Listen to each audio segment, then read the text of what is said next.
2019 के सितंबर महीने की 7 तारीख रात करीब 1:40 भारत के आसमान में चांद डूब चुका था, लेकिन भारत का लैंडर विक्रम चंद्रमा की सतह पर लैंडिंग शुरू कर चुका था।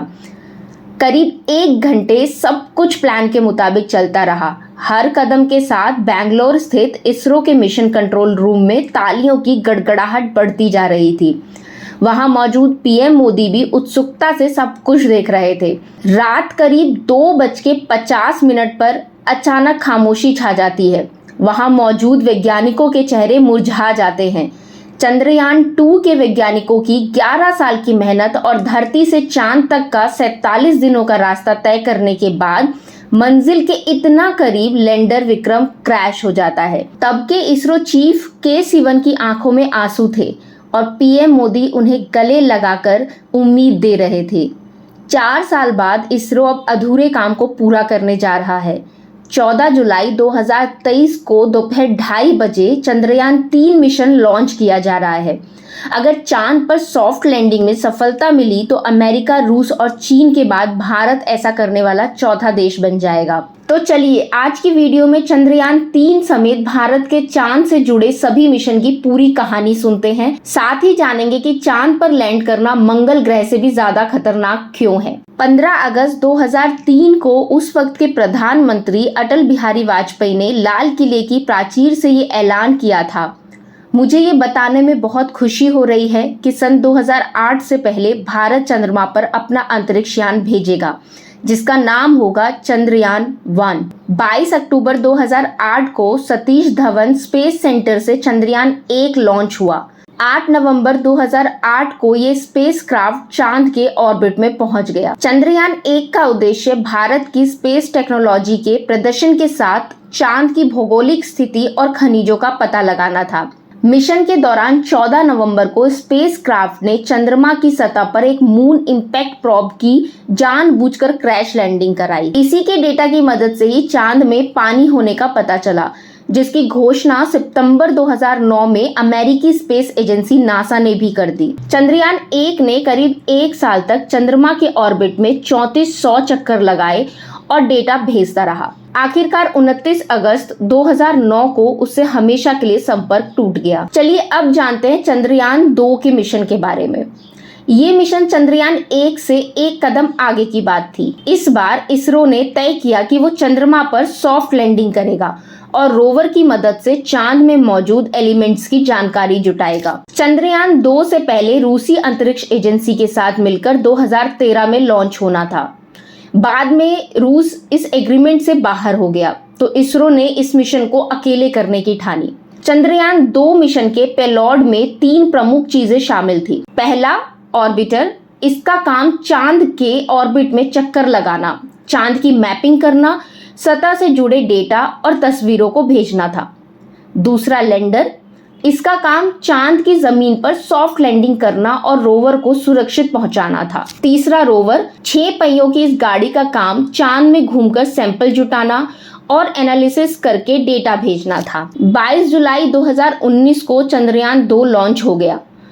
20 अगस्त 2019 को सफलतापूर्वक चांद के ऑर्बिट में पहुंच गया। 6 सितंबर 2019 को लैंडर विक्रम की सॉफ्ट लैंडिंग शुरू हुई, लेकिन अचानक लैंडर से कम्युनिकेशन टूटा और वो गायब हो गया। ऑर्बिटर अभी भी चांद की कक्षा में घूमकर साइंटिफिक डेटा जुटा रहा है। माना जा रहा है कि ये लगभग 7.5 साल तक काम करता रहेगा। चलिए अब जानते हैं कि कैसे क्रैश हुआ लैंडर विक्रम। सरकार ने संसद में बताया कि 7 सितंबर 2019 को विक्रम लैंडर के ब्रेकिंग थ्रस्टर में गड़बड़ी की वजह से क्रैश लैंडिंग हो गई। चांद पर लैंडिंग के पहले फेज में विक्रम लैंडर के चांद पर उतरने की स्पीड 1683 मीटर प्रति सेकंड से घटाकर 186 मीटर प्रति सेकंड की गई। लैंडिंग के दूसरे फेज में ब्रेकिंग सिस्टम में गड़बड़ी आ गई और जहां उसे लैंड करना था उससे 500 मीटर ऊपर से कंट्रोल खो गया और लैंडर ने क्रैश लैंडिंग की। चंद्रयान 2 के ऑर्बिटर ने 4 दिन बाद विक्रम लैंडर को लोकेट कर लिया, लेकिन उससे कोई कम्युनिकेशन नहीं हो सका। इसरो के एक अधिकारी का मानना है कि चांद की सतह पर लैंडिंग इतनी हार्ड हुई कि लैंडर का सुरक्षित बच पाना बेहद मुश्किल है। चलिए अब समझते हैं कि चांद पर लैंडिंग इतनी खतरनाक क्यों है। धरती से चांद की दूरी करीब 4 लाख किलोमीटर है और धरती से मंगल की दूरी करीब 3,390 लाख किलोमीटर।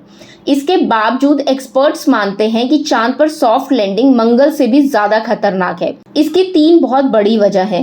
पहली वजह है कि चांद पर वायुमंडल नहीं है। धरती पर कोई चीज लैंड कराना आसान है क्योंकि यहाँ वायुमंडल है। मसलन आप ऊंचाई से कूदिए और पैराशूट खोल लीजिए। वायुमंडल की वजह से आप धीरे धीरे नीचे आएंगे और आराम से धरती पर उतर जाएंगे।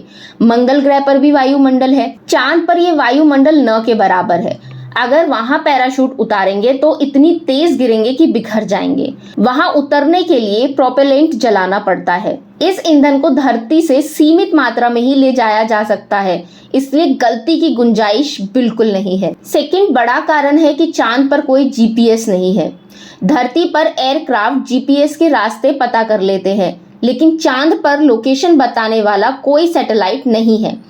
ऐसे में ना तो लैंडिंग की पोजीशन का पता चलता है और ना ही सतह से दूरी का। तीसरा बड़ा रीजन है चंद्रमा का साउथ पोल। इसरो का चंद्रयान 3 चांद के साउथ पोल में लैंड करेगा। ये अजीब जगह है, यहाँ सूरज सिर्फ क्षितिज में होता है, इसलिए लंबी लंबी परछाई बनती है, जिसकी वजह से सतह पर कुछ साफ नहीं दिखता। चलिए अब समझते हैं चंद्रयान 3 मिशन को। इसरो ने ऐलान किया है कि वो 14 जुलाई को 2:35 पर चांद पर अपना तीसरा चंद्रयान मिशन लॉन्च करेंगे। चलिए अब समझते हैं कि चंद्रयान 3 मिशन के 3 अहम लक्ष्य क्या हैं। पहला और अहम लक्ष्य ये है कि चंद्रयान 3 के लैंडर की चांद की सतह पर सुरक्षित और सॉफ्ट लैंडिंग हो जाए। दूसरा लक्ष्य है इसके रोवर को चांद की सतह पर चलाकर दिखाना। और तीसरा लक्ष्य है वहां मौजूद एलिमेंट्स का वैज्ञानिक परीक्षण करना। जैसे ये चांद की सतह पर पहुंचेगा, लैंडर और रोवर चांद के एक दिन यानी धरती के 14 दिन के लिए एक्टिवेट हो जाएंगे। चंद्रयान 3 जरूरी क्यों है? करीब 700 करोड़ रुपए की लागत वाला चंद्रयान 3 मिशन भारत के लिए इतना अहम क्यों है? क्योंकि इस मिशन का लैंडर चांद के उस हिस्से तक जाएगा जिसके बारे में कोई जानकारी मौजूद नहीं है। यह अभियान चांद की सतह पर रासायनिक तत्वों और मिट्टी, पानी के कणों जैसी प्राकृतिक संसाधनों को देखेगा। चंद्रयान 3 के जरिए भारत अपने पड़ोसी चीन को स्पेस में एक तरफा बढ़त नहीं देना चाहता, जो पहले ही अपने 3 अभियानों को मंजूरी दे चुका है। चांद के वीरान और उजाड़ सतह के नीचे कई बहुमूल्य धातुएं मौजूद होने की संभावना है। इसमें सोना, प्लैटिनियम और यूरेनियम शामिल है।